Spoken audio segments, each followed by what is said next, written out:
Good afternoon and welcome to this Ambassador Series event hosted by the UVA Center for Politics Global Perspectives on Democracy program and in partnership with the UVA College of Arts and Sciences. A special thanks to the Dean of the College, Dean Krista Davis Akampura, for being a part of this. This event also marks the opening of UVA's Global Week, which is a week where there are all kinds of events and actions taking place in honor of everything international taking place here at UVA. So if you're a student here, be sure to look at the calendar and see what is going on, because there's truly a lot. My name is Damon Irby, and I'm the Director of Global Initiatives at the Center for Politics and also the Chair of Global Week. And we're so honored to host His Excellency Jose Miguel Aleman today. Thank you so much for coming, Ambassador of Panama to the United States. And also we appreciate Professor David LeBlanc joining us from the Batten School of Leadership and Public Policy. He'll join the ambassador in dialogue. So thank you. College, pardon. Thank you. Ambassador Aleman plans to give opening comments, followed by about 20 minutes of dialogue with Professor LeBlanc, and then we will go into Q&A until about 1 o'clock. So Ambassador Aleman was appointed by President Jose Raul Molina and sworn in last September. He previously served as Minister of Foreign Affairs and Vice Minister of Government and Justice, bringing this role more than 3 decades of diplomatic experience and public service. He holds a Juris Doctorate from Tulane University and a BA in Political Science from Ripon College. And public service runs in the family. Ambassador Aleman spent part of his childhood in Washington, while his father, Roberto Aleman, served as ambassador to the United States. After helping negotiate the Robles-Johnson treaties regarding the Panama Canal. And his brother Jaime Aleman also served as ambassador to the United States. And in addition, the ambassador himself co-founded the law firm Arias, Aleman, and Mora, and has led major initiatives across Panama's legal and financial communities. The University of Virginia has meaningful ties to Panama. UVA students and faculty have partnered with institutions in Panama on sustainability and development projects, and UVA's education abroad has a number of opportunities with Panama that focus on tropical ecology and marine conservation. I would wager that the ambassador's most valued connection to the university is the fact that his son is a 2013 graduate of UVA. So we're so thankful that he chose to come here and that the ambassador has been able to visit a number of times over the years. So we love that. So not only does Panama raise fantastic diplomats, but they also raise great cavaliers. So thank you so much. Ambassador Aleman's career spans diplomacy, law, and leadership in both public and private spheres. And there is no one better positioned to speak about Panama's role as a bridge between continents, yes, but also a bridge between regions, markets, and ideas. So after years of negotiating treaties, leading ministries, and representing your country on the world stage, you might be tempted to spend a little more time on the beaches of Panama. But no, you continue to serve your country. And you've given us this time today here in Charlottesville, so we are so grateful for that. Thank you so much. His Excellency, as I mentioned, will be joined in dialogue with Professor David LeBlanc, who is the Batten School's Ambassador Henry J. Taylor, and he has a wonderful, College, I'm sorry, Batten College, I don't know. Okay, I will make note for next time. The Batten College. Anyway, he is the Ambassador Henry J. Taylor and Mrs. Marion R. Taylor, Endowed Professor of Politics and Professor of Public Policy. He's also the Randolph Compton Professor of Public Affairs at UVA's Miller Center of Public Affairs, where he is the Director of Public Policy Studies. So thank you, Professor LeBlanc. Appreciate you. Ambassador Aleman, thank you for joining us this day for this Ambassador Series event and for opening up Global Week. Thank you so much, sir.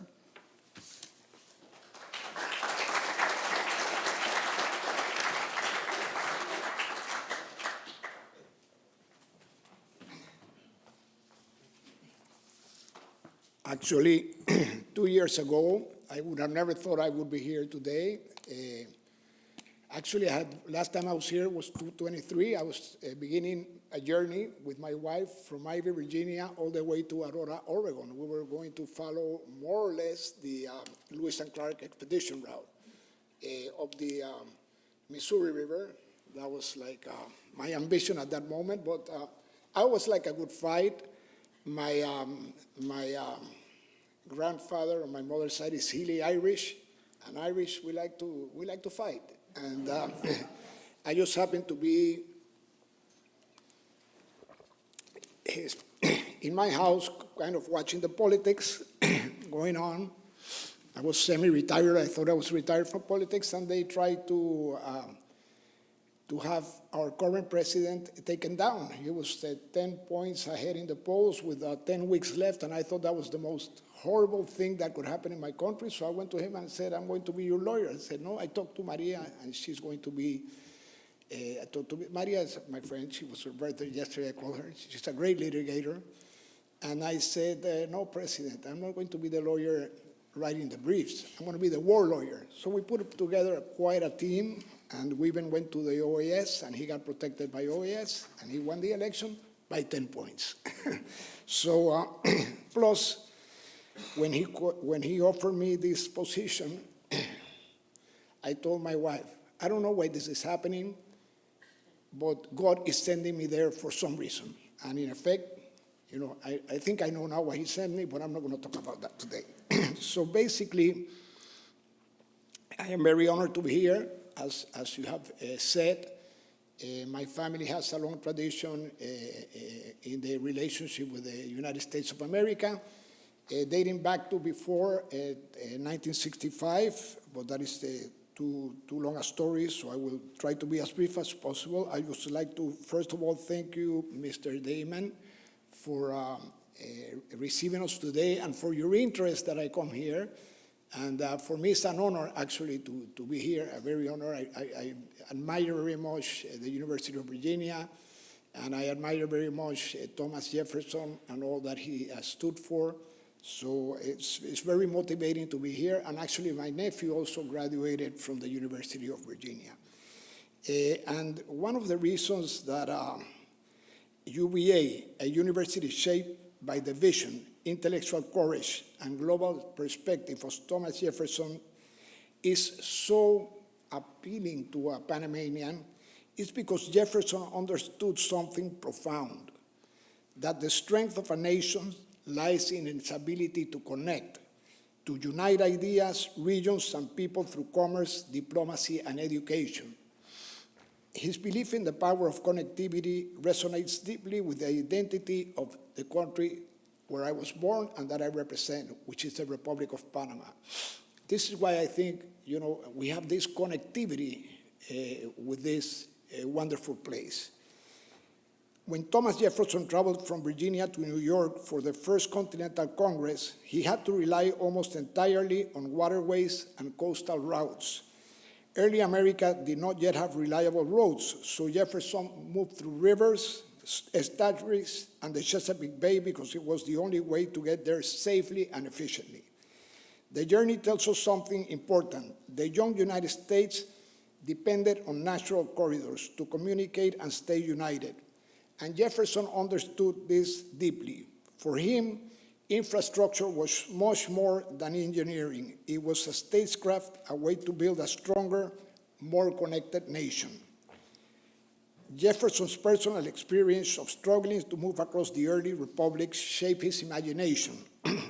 He became fascinated with the idea of reaching the Pacific, with the West, its potential and its promise. He studied maps, read reports from missionaries, and listened to explorers describe what might someday become a path to California. It is why he supported expeditions like Lewis and Clark.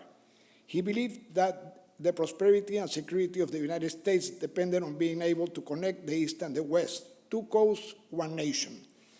But here was the problem. In Jefferson's time, there was no easy land route to California. So Americans did something unexpected.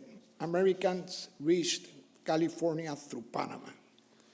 During the California Gold Rush, tens of thousands of Americans traveled to San Francisco by sailing down the East Coast, crossing the Panamanian Isthmus by canoe or mule, and then taking another ship up the Pacific. A journey that once took months around Cape Horn only took days through Panama. Jefferson never lived to see this transformation, but it fulfilled exactly what he believed, that the future would belong to the nation capable of creating and controlling the great corridors of connection. What you see in the movies about going west and the stagecoaches and all this, this maybe applied to the Midwest, but never to California and Oregon and Washington State, west of the Rockies. This was a totally different game, and most people went there through Panama, and the second preferred route was through Nicaragua. This vision of Panama really was concreted through a New York capital who built in 1855 the Panama Canal Railway. So eventually people were crossing by train, and this is how the west of the United States got populated. And this is how the history of the United States and Panama began. The history of the United States and Panama does not begin in 1903. It begins in 1855 with the railroad. It became the fastest route between the Atlantic and the Pacific, a strategic artery for American commercial and naval expansions, and the backbone of the California Gold Rush movement. Jefferson would have recognized instantly what Panama represented, the place where continents, oceans, and histories converge. And when the Panama Canal opened in 1914, it didn't just change the world, commerce. It sealed a historic partnership between Panama and the United States based on connection, trust, and shared purposes. There are additional similarities between Panama and the state of Virginia. I will just mention a few. Virginia is home to Hampton Roads and the Port of Norfolk, gateways for U.S. naval and commercial power. Panama hosts the Panama Canal, a gateway for global maritime mobility. Both regions connect continents and support national security. Virginia houses critical U.S. facilities, Quantico, the Pentagon, Fort Belvoir, Langley Air Force Base. For more than a century, Panama has hosted U.S. strategic interests linked to the canal. Officers from both countries have trained together and built enduring trust. Science and discovery. The NASA Langley Research Center in Virginia has collaborated historically with monitoring stations in Panama, supporting aerospace communications and climate research through the Smithsonian Research Institute. Both regions play key roles in understanding the planet, one from the skies, the other from the tropics. I would just like to mention, because this is something that Panamanians are very proud of. There are only 3 countries in the planet that are carbon negative. Panama is one of the 3, the other 2 being Guyana and Suriname. So we are constantly reminding people that the world owes us, and we are very happy not to collect that debt. Virginia's Appalachian ecosystem and Panama's tropical rainforests are both ecological treasures. Migratory birds, butterflies, and marine species travel between our 2 lands, demonstrating the nature itself connects us. Northern Virginia is today a global center for technology, data centers, cybersecurity, and logistics. Panama is a global platform for trade, finance, logistics, semiconductors, and supply chain resilience. Together, we serve as economic bridges, one on the east coast of the United States, the other between the Atlantic and the Pacific. Our ties are not only historical or strategic, they are also deeply personal. Dozens of Panamanians have studied at UVA in fields ranging from economics to engineering to public policy, medicine, architecture, and the humanities. They carry with them the values of this university and return home as leaders, entrepreneurs, diplomats, and public servants. And as you have mentioned, Professor, my son is graduating in 2013. I came, he was here 7 semesters, he did a semester abroad, I came the 7. But I would go 2 days to DC because I have a lot of life experience in DC. 2 days here, nobody wants his parents here too much. And then I would go 3 or 4 days somewhere in Virginia. It's such a beautiful, beautiful, beautiful place to be. It's such a beautiful state. And the day he graduated, I was sitting, in the corner seat, out in the where the graduation is, and my eyes started to get wet, and my wife tells me, "Oh, you're such a good father. You're so emotional because your son is graduating from college." I said, "I'm not emotional, and I'm not a good father. I'm crying because I'm never going to come back to this place." And actually, I did come back in 2023 when we began to do the first phase of the Lewis and Clark expedition, our own way. Of course, we're not going to go up the Ohio River. That would be boring. So we were driving, and we drove all the way to Louisville, and that's where we stopped, and we never took up the second phase. I'm sure if I keep my health, we're going to finish that route, especially up the Missouri River and up the west all the way to the Rockies. That must be fascinating. Allow me to share why Panama remains today and in the future a strategic ally for the United States.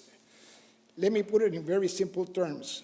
Panama is a small country, but we offer one of the most stable and trustworthy economic platforms in the hemisphere. We use the US dollar, so there is zero currency risk. Our economy is solid, diversified, and expected to grow around 4 to 4.5% next year, according to the IMF. By constitution, Panama have no paper currency of legal tender. That's written in the Constitution in 1904. So we knew about the ¿cómo se llama la cosa ahora? The electronic, the digital coins before. Digital coins you can use in Panama. It's no problem. This is something very special about our country. We don't print paper money. You can use the euro. Somebody takes it. You can use it. You can use the dollar. You can use whatever you want to use as currency, and it's legal. We have the Balboa for coins, and the Balboa have a one-to-one value. The Balboa coin have a one-to-one value with the US dollar, the highest valued Balboa coin. The economic relationship with Panama and the United States is incredibly strong, almost 20-to-1 in trade flow. The United States have a 20-to-1 advantage over Panama in trade. But when the current president of the United States and the government decided to put tariffs, we did not reciprocate. We still have the United States imports in zero tariffs. We believe it would be not good for a country to put tariffs because it would increase prices on the people. So we have kept the tariffs 0% on most of the goods except certain agricultural protected goods. But generally speaking, 0 tariffs on any country or on any goods. Free imports is we believe, good for people. The United States is without question our main commercial partner. As mentioned, our bilateral trade reached $11.3 billion, and American companies have invested more than $12.7 billion in Panama. And thanks to our free trade agreement, plus agreements with 23 other countries, Panama companies can reach more than 1.3 billion consumers around the world. And let me add something important. Or let me emphasize again something important. The new U.S. tariffs do not affect Panama at all. We are also very appreciative that we were given the rate applicable to our reality. We were applied a 10% tariffs because we have a 20-to-1 trade deficit with the United States, not the other way around as the United States has with most countries. Panama's role in the world commerce tells a remarkable story. Our canal embraces vessels from over 180 maritime roads, connecting nearly 2,000 ports across 170 nations, with 60% of our canal traffic directly linked to American commerce. Beneath the surface, Panama hosts 8 submarine fiber optic cables, the digital arteries throughout which the region's internet, voice communications, and data flows relentlessly. Panama is an air hub of the Americas, led by Copa Airlines from Tocumen International Airport. The greatest number of direct flights to the U.S. in the region. Over 80 global destinations to 17 U.S. cities connect daily. 3 or 4 daily flights to and from Dulles. Ranked by Bloomberg, MasterCard, and World Economic Forum as one of the safest tourism destinations in Latin America. #1 retirement destination for U.S. citizens in the region. In Panama, travelers become partners and visitors become believers. Let me mention very briefly also that for those with vision and ambition, Panama offers fertile ground, or special economic zones, Panama Pacifico, and City of Knowledge, to many, a few provide environments where innovation thrives and business benefits form unique opportunities. We have a special law 41 for multinational headquarter regime that hosts 185 multinational companies that administer their Latin American businesses from Panama. We are incredibly proud of these relationships with these companies, and we uphold the sanctity of the rule of law, providing businesses with certainty and protection needed for a collective long-term growth and stability. Panama is not just helping to move the world's commerce today. We are preparing for the economy of tomorrow. Through our partnership under the Chips and Science Act, we are building the talent and platforms needed to support the semiconductor supply chain, working closely with the Arizona State University and Senate Seats Panama National Secretariat for Science and Technology to train the next generation of engineers. Our role in the semiconductor world will be the same as its role with cargo. It will be, more than anything, logistics, more than manufacturing Panama. We will do the logistics for the semiconductor companies for Latin America. Panama is, and as you know, the logistic is airports. So we not only have a great Panama Canal that Panama modernized. The commercial canal of today, 70% of the invoicing is from the locks that Panama built after the canal was transferred in the year 2000. And we also have become a great hub for air cargo, air freight cargo. We have hubs there from DHL and from FedEx, both in Panama. Panama is currently moving forward with more than $11 billion in strategic infrastructure projects designed to strengthen our long-term competitiveness and support global supply chains. This includes the Rio Indio Water Reservoir, which will secure water for the Panama Canal and nearly half of the population of Panama, which lives in the great capital region, or which is more the canal region. And this is the one city that runs from the Caribbean, that is called Colón, all the way into Panama and the Pacific, and on the west side, the cities of Chorrera and Araijan, and on the east side, the cities of Pacora, Chepo. And this great urban area holds about 2 million of the 4.5 million people that is the population of Panama. And certainly these people have the right to water, free water in a reasonable manner, and to all the natural and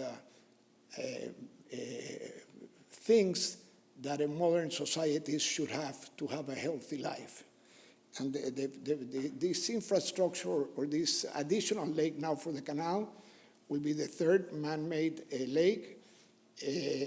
Should start construction at some point in the year 2017 to safeguard the water for growing population.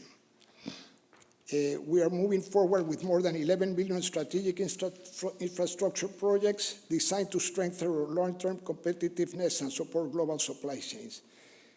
As I mentioned, the Rio Indio, we were also doing two additional ports, one in Corozal and one in Telfers.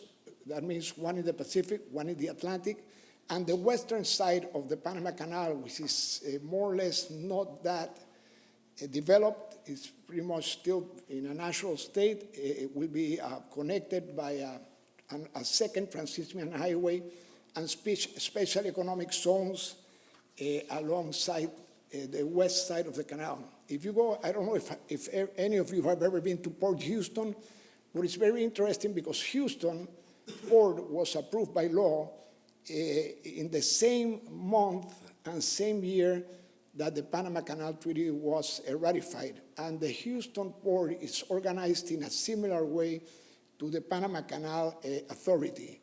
And the Port of Houston has a 54-mile length. Now it's been lengthened to about 70 miles. Panama has 55 miles length. They were both enacted by Congress in the same year, the same month, and in a very similar way. And Houston has developed its port in a commercial manner that for Panama Canal Authority have opened their eyes to more things we can do around our canal. We have done a great job with the canal, but there is more that we can do, especially with the continued growth of world commerce, which we expect will remain very strong towards the future, and we hope. As you see, the story of Panama and Virginia is much more than a diplomatic relationship. It is a history of human connection, a story of ideas that travel, of people who build bridges, and of values we hold in common. What unites us is not only geography or commerce, but something deeper, our shared belief in democracy, dignity, mutual respect, and the idea that societies grow stronger when they choose cooperation over distance. From Jefferson's dream of a nation connecting from shore to Panama's role as the place where oceans meet and histories converge, our journeys have been intertwined in ways that continue to shape both of our futures. And as that world becomes more complex, Panama remains steadfast in its commitment to be a trusted ally of the United States, just as we have been in the defining chapters of our shared past. Thank you, UVA. Thank you, students. Thank you, faculty, for opening, and thank you, State of Virginia, for this opportunity today. And of course, we will now go to the interesting part of the event, which is the comments, question and answer, the dialogue, and we like all that, and we have plenty of time, so as long as you allow us, we will be here. Thank you.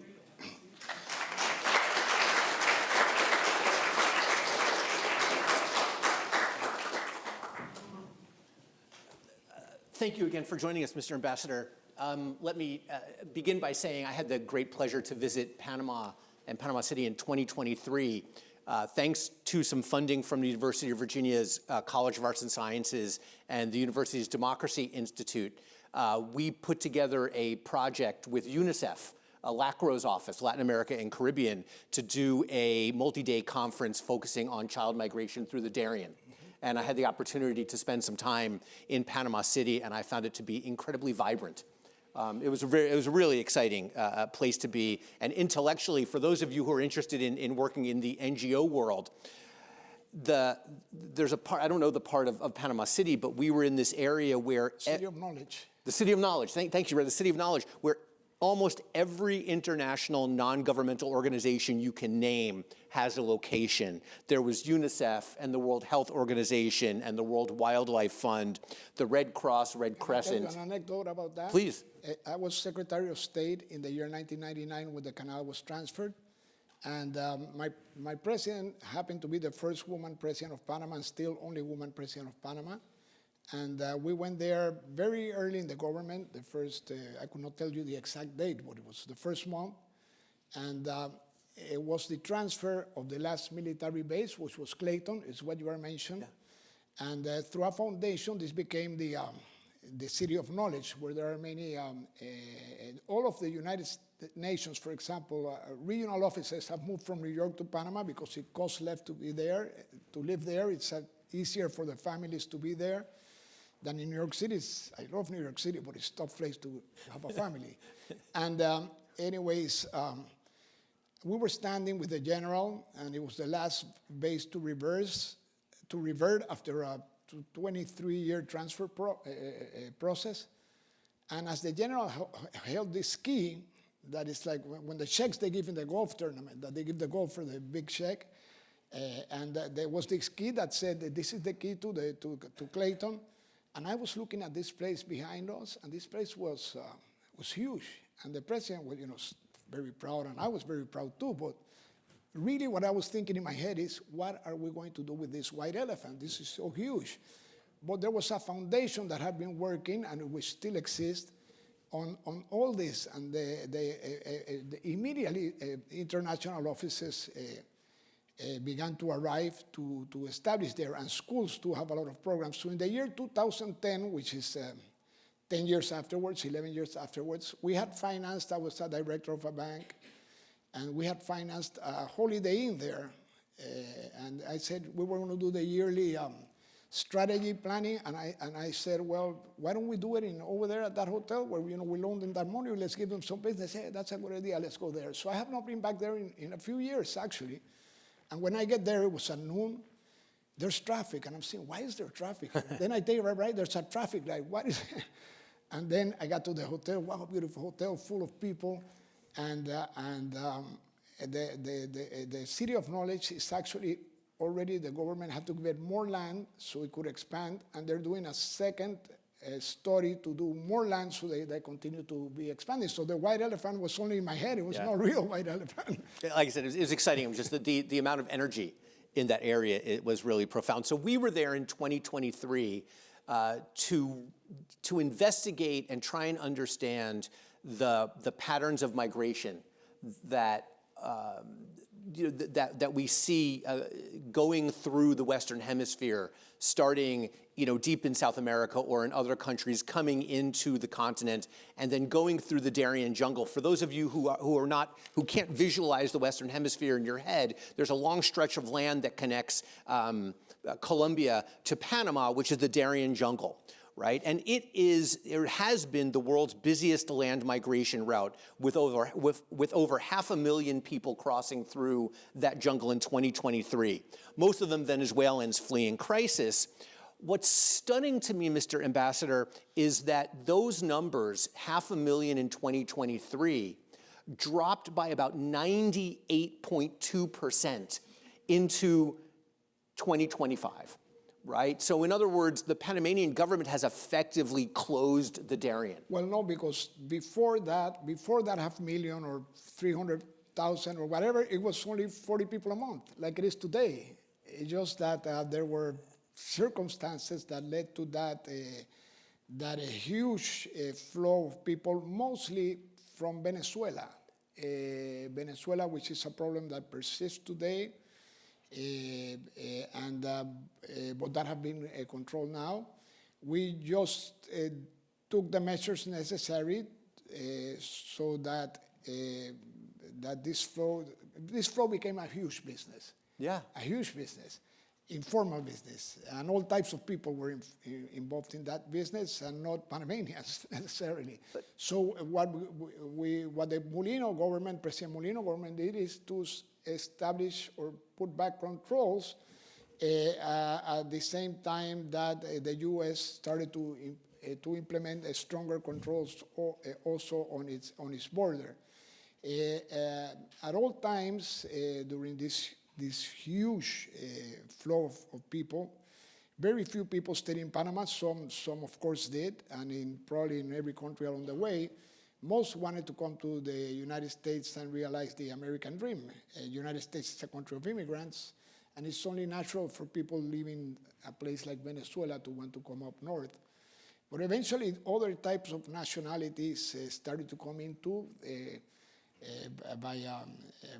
mainly by airlines, to Brazil, to Bogota, Turkish Airlines. I shouldn't mention it, but they were like, it became a first-class type of migrant. Mm-hmm. A very wealthy people from any country you can imagine in the world were sending somebody from their family to go up this route into the United States too. So we stopped that. That's not good. We believe in migration, but we believe in rational migration and in planned migration. But let's. So I appreciate the characterization, The government changed there and here. Of the first-class migration, but really what drew humanitarian agencies' attention to the Darien was the enormous number of unaccompanied minors that were coming through. So in the U.S., we tend to think about the problem of unaccompanied minors being generated by conflict in the Northern Triangle. But the Darien, for years, again, pre-COVID and then a little bit after COVID, we saw large numbers of children. So I'm curious, talk about Panama's role in providing humanitarian protection, right? Because now we're talking about a different class of migrants who are still, I mean, children are still arriving, but Panama's offering support to some extent. Oh, yes, we offer full support. Actually, there's very few people arriving now. I see the numbers every month. Very few people, 60 maximum. And what we did was basically build a city, not a city, a makeshift installations, so people could come in, take a shower, get a meal, stay for a few days, get a medical exam. We did the eye identification with the mother to make sure there were no terrorists, criminals. That's impossible to stop 100%, but in the most efficient way possible, and try to prevent that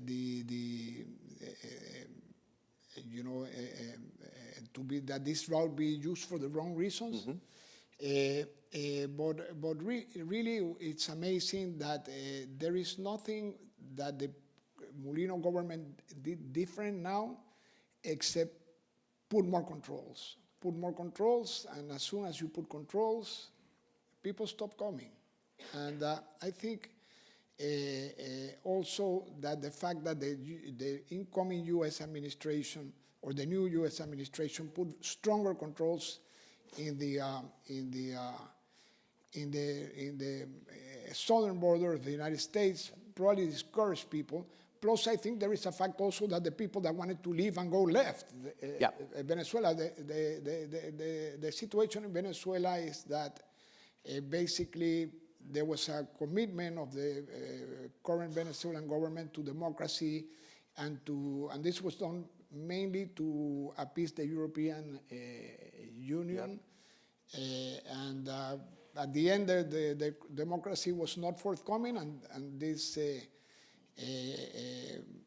created part of the problem that we saw, but that have run its course out in a way, no? The communities between Panama and Colombia have been there for over 100 years next to each other.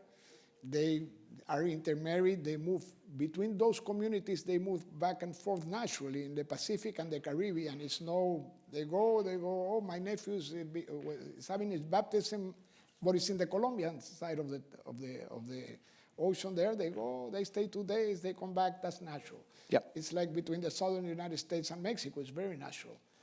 That's the normal traffic. I would say that monthly traffic from documented immigrants right now is average 60, 70 a month, not more than that. It's very low. And we'll come back to that. I want to talk more about migration, but I do want to move on because I know that we have limited time. Let's talk about the canal, right? And the canal's strategic importance. I'd never heard the story about Panama being the route that was taken to go west. So that's fascinating. I appreciate you sharing that with us. One of the things that was... To California, Oregon, Washington.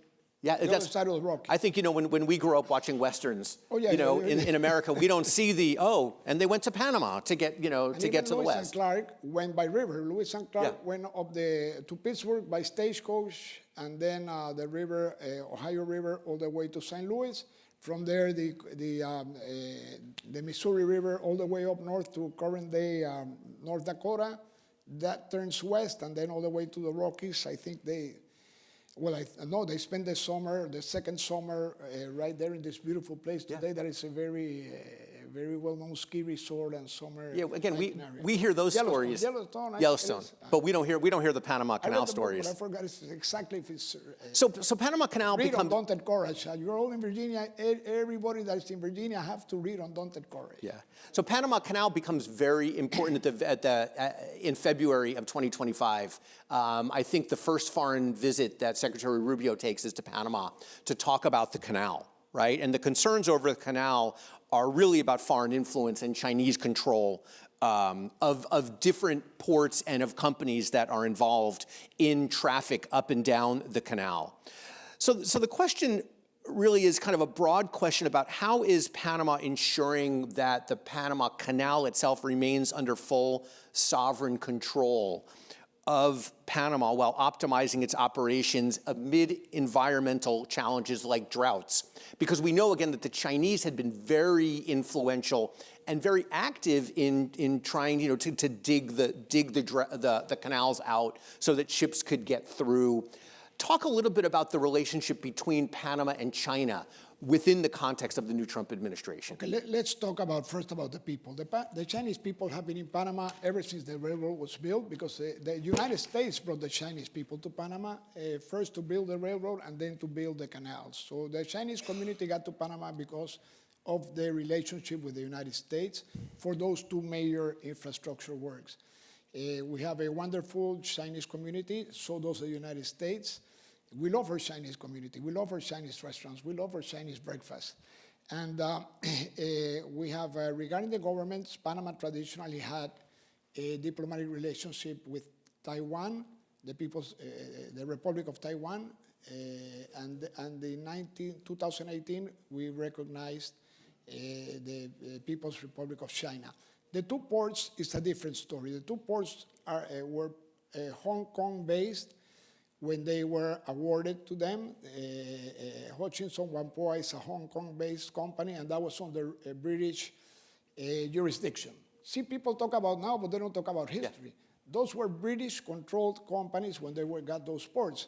And basically, they got those ports because no other port company competed for the ports. Nobody else wanted them. They wanted them, they took it. They've done a pretty good job on it. They have Costco, it's a major shipping line. And the other main client of that port, or probably the main client of that port, is actually not a Costco, it's Maersk, which is, if I believe, it's a Danish company. See, we live in a globalized country. We're totally globalized. So all is there. This is nothing that was not known, except that now the situation between the United States and China have gotten contentious. I don't want to talk too much about that because that's not my role. But we are very clear, the people of Panama, the government of Panama, the president of Panama, we are all very clear that our historical and strategic relationship with the United States of America, and we are going to keep it that way. BlackRock, which is a major U.S. or global company, have made a bid to buy these ports, and this is still under talks and consideration.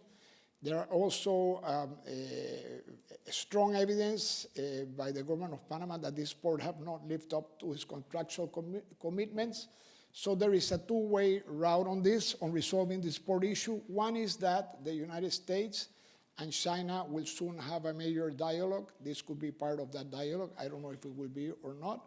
And the other is that our controller believes very firmly and have so acted, requested the Supreme Court, I don't know the details of the case, that this company have not lived up to its contractual obligations and have asked that the contract be voided, because the contract was renewed, was given an additional extension without getting the stamp of approval by the controller.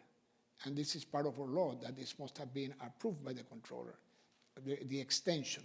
So this is more or less the situation there right now. We have the largest port in Panama is actually an American company, Stevedoring Services of America. It's Washington based, and they are only on the Caribbean side, that's the largest single port. Hutchinson Whampoa has two ports, one in the Pacific, which is the really busy one, and the one in the Atlantic is probably one of the smaller ports. Taiwan has a port there. Well, not Taiwan. ¿Cómo se llama the shipping company of Taiwan is, I know them very well, I just forget the name right now. Plus, there is also, on the west side is Singapore-based ports. So we have 4 countries or jurisdictions controlling ports, or 4 different jurisdiction companies: United States, People's Republic of Panama, of China, Taiwan, and Singapore. Okay. So it's like the United Nations, but in cargo. And I am sure this is a problem that will be either be solved commercially or legally. Okay. Either of those 2 ways. That would be my prediction, but I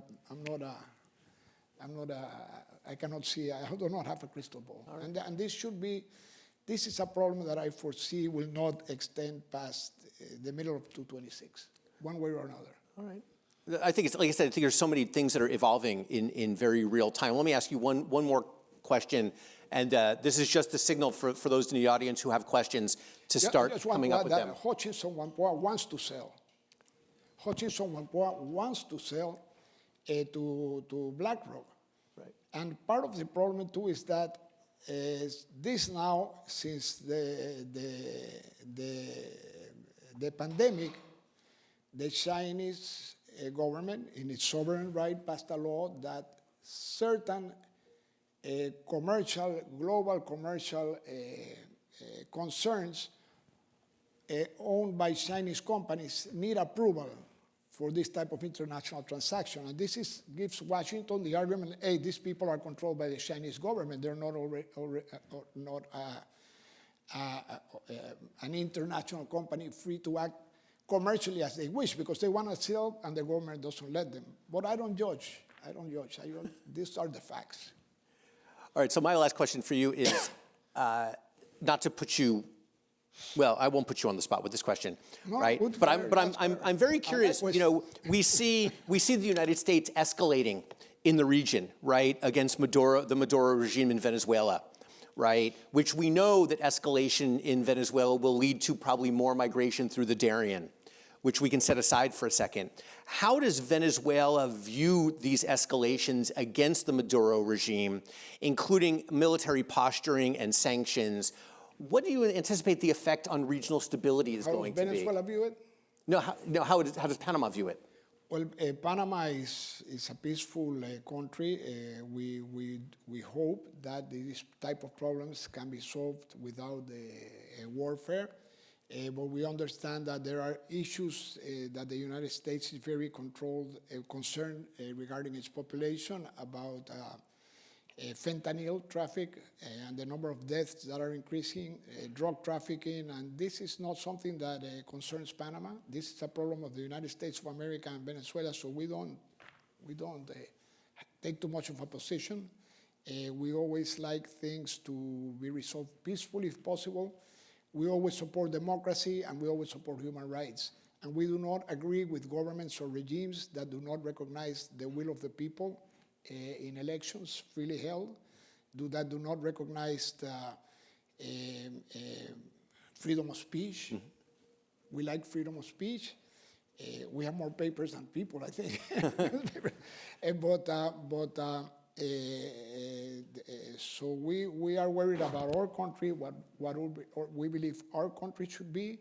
And we know we have a lot of problems in Panama too. It's not a perfect country, but I think we are better off than a lot of countries. 193 countries in the world, we're probably in the top 10, top 15% for sure. We have free healthcare, free public education. We could do better technologically wise in teaching our young people. It's a pretty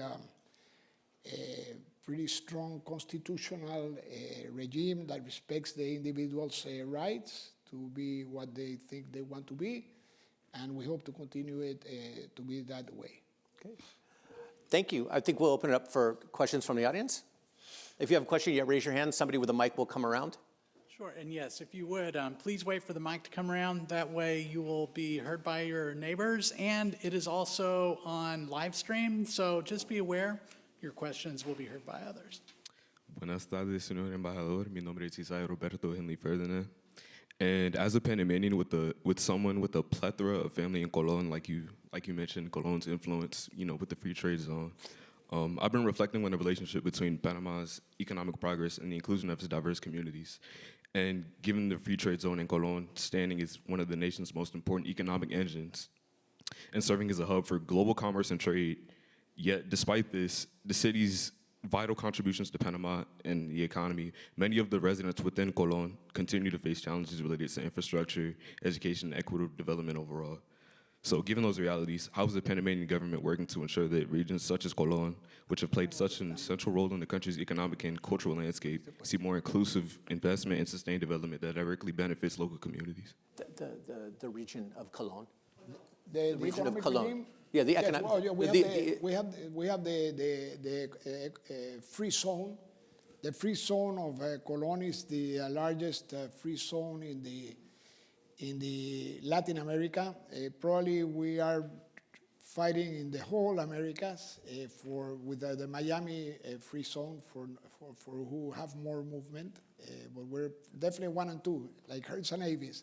But this is a very special regime that exists since 1946, and it allows the cargo that comes into this zone from any part of the world, and it's really needs the Panama Canal and the airport hubs to work, to be there tax-free while it's repackaged and re-exported. So it's basically a commercial concern for logistic of commercial products and exporting of those products. And basically, most of the goods that are traded there come from, as you know, the present world or economic order was designed basically since the government of Dwight D. Eisenhower, more or less, and Henry Kissinger and globalization. And this has benefited tremendously the Colón Free Zone, and it's grown tremendously. And it's a transshipment point, basically what it is. Or there are families, for example, there is a family in Panama that represents, I know them very well, this is why I can put this example, Tommy Hilfiger and Ralph Lauren. They have the brand. They have over 240 stores in Latin America for those two products. So they bring the merchandise, and they have a licensing agreement to manufacture. So they might manufacture in China, India, Vietnam, Taiwan, where people manufacture a lot now in Asia. That's happened over the since 1970 over to this time. And from there, they bring the finished product that they manufacture under license by a US company, repackage it and distribute it from their warehouses as needed to their stores. They own the stores too. So this is, it's really a reflection of the globalization that began in earnest after 1960. And now that I mentioned Dwight D. Eisenhower, it's important to mention also, going back to the Panama Canal, that it was really the great general and great President Dwight D. Eisenhower who began in earnest to say, we don't really need this canal, because the canal was, going back to the Panama Canal, was really for the United States. The interest of the United States of America in the canal was military. And when the canal was built, there was only one navy for the whole world. Today, the United States have 5 or 6 navies globally. And the canal became more of a commercial interest. And this is why it's so important to Panama, and maybe not that important to the United States, or was not important. And we understand the situation now or concerns between the U.S. with China, and that have created certain problems for us, but Panama have nothing to do with that. Panama have nothing to do with that. We're a peaceful country. We don't even have an army. The Constitution prohibits the army. How do we protect the canal? Through a neutrality treaty. The neutrality treaty was also the neutrality treaty was a prerequisite of the United States of America to transfer the canal. Another prerequisite is what is called, and it's part of the neutrality treaty, the Concini Amendment, which says that if the United States feels that the canal is threatened, I'm sorry I'm going a little bit away from your question, but it's something that should have been addressed maybe or we never got around to it. The United States have the right to defend the Panama Canal if it considers that it's under a military action or threat from a third nation. And as part of this, Panama and the United States have lobbied together, or lobbied very strongly together, to have countries adhere to the neutrality treaty. And there are currently today 45 nations that have adhered, mostly European nations and American nations, to the neutrality treaty. The canal is open to all nations for commerce. So we hope that this neutrality treaty can be adhered or joined, other nations can join. For example, the People's Republic of China have never adhered to the neutrality treaty. And they should adhere to the neutrality treaty. We want every country in the world to say, this canal is open to commerce. This canal is for commerce, not for war. Should we see if there's other questions? Yeah, do we have a question over on this side of the room? Or over here? I'm going to talk to him afterwards. Yeah. So if there's not, let me just, if I heard your question correctly, there's another part of it, and allow me to paraphrase, right? Second part of your question?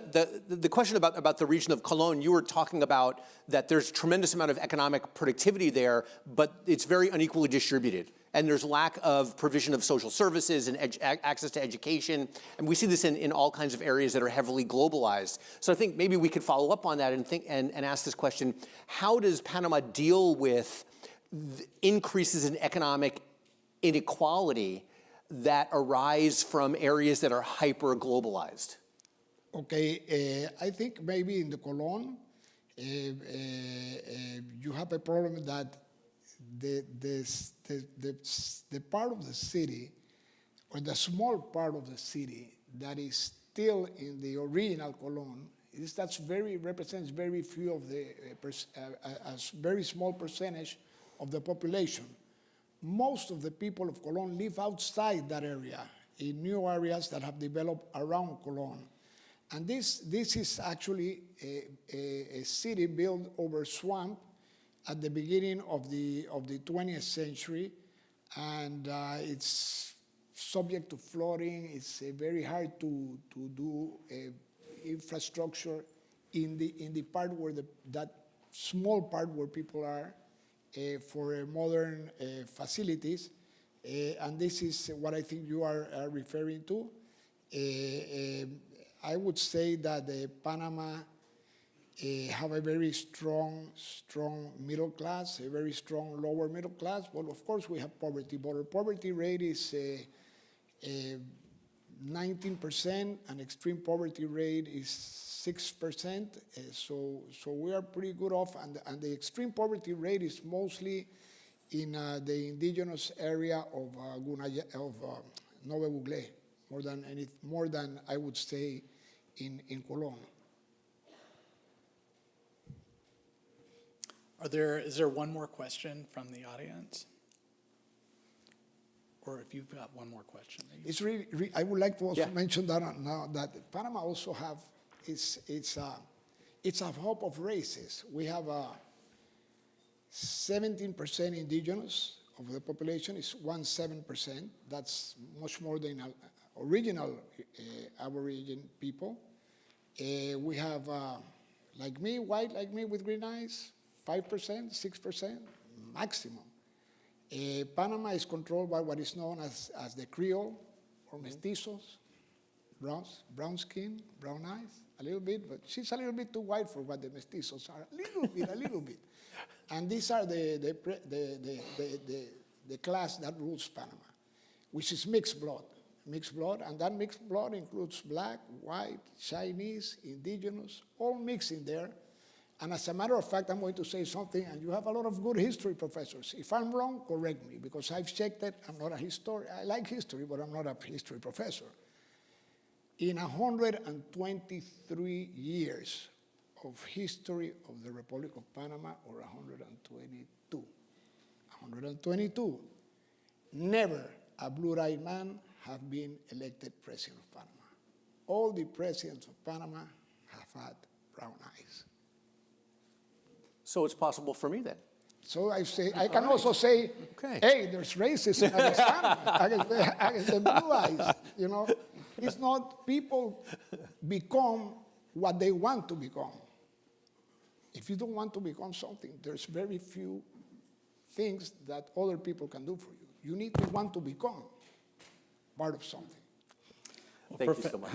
Ambassador Aleman, thank you so much for being with us. Professor LeBlanc, thank you for joining us. And to the members of the audience, we appreciate you. And I believe we have a group of By students the from way, the I Miller ran School. for president and lost. He didn't say that. He's a nice guy. I tried to become the first blue-eyed man to be president of Panama. And I said, I'm not going to try a second time because it's almost impossible. Well, thank you so much, sir.